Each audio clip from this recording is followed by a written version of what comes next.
U.S. companies like Apple are increasingly shifting production from China amid political tensions and repeated COVID-19 lockdowns. A new study indicates German firms are, on the whole, going in a very different direction. According to the Cologne Insitute for Economic Research, German direct investment in the first half of this year is already double than what it was for the entire 2010, climbing from just over $5 to over $10 billion in a decade. Again, that's just the first half of this year.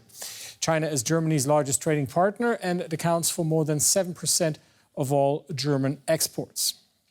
For more on this, let's bring in Jürgen Mattes. He's the chief economist at the German Economic Institute in Cologne. Welcome to the program, Jürgen. You're one of the authors of this report. Now, at the same time, you say this massive investment by German companies in China is the wrong way to go. Why?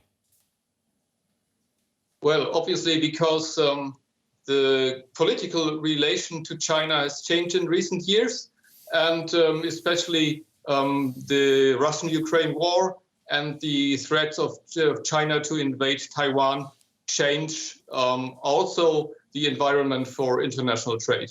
Now, we have to understand most of these investment decisions have been made a long time ago, so those are not spur-of-the-moment investments.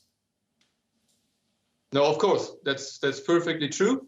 But we still see that also from surveys of German firms in China, that there's an increasing tendency to localize business in China and to do even more in China. And our fear is that the risk exposure of some German firms might be so big that in case of Taiwan invasion and sanctions from the West, these firms could come under pressure, and that the fallout from that could in the end land on the taxpayer here in Germany if a bailout would be necessary.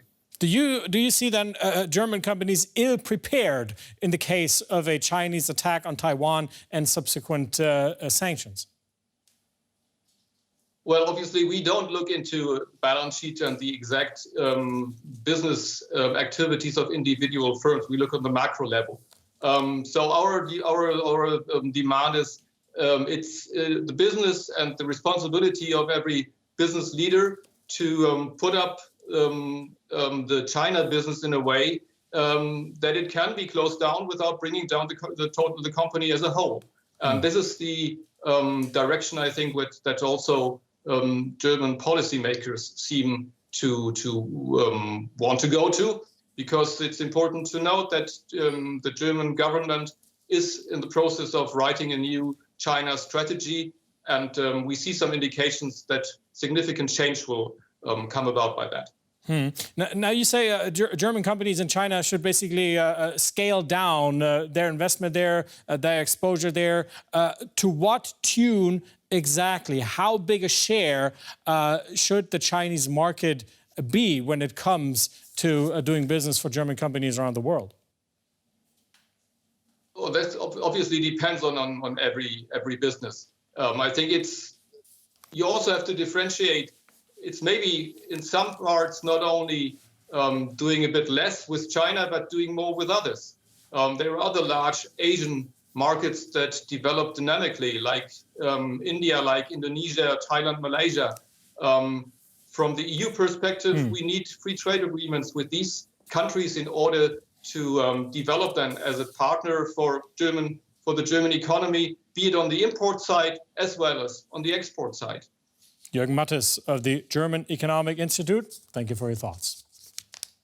Thank you.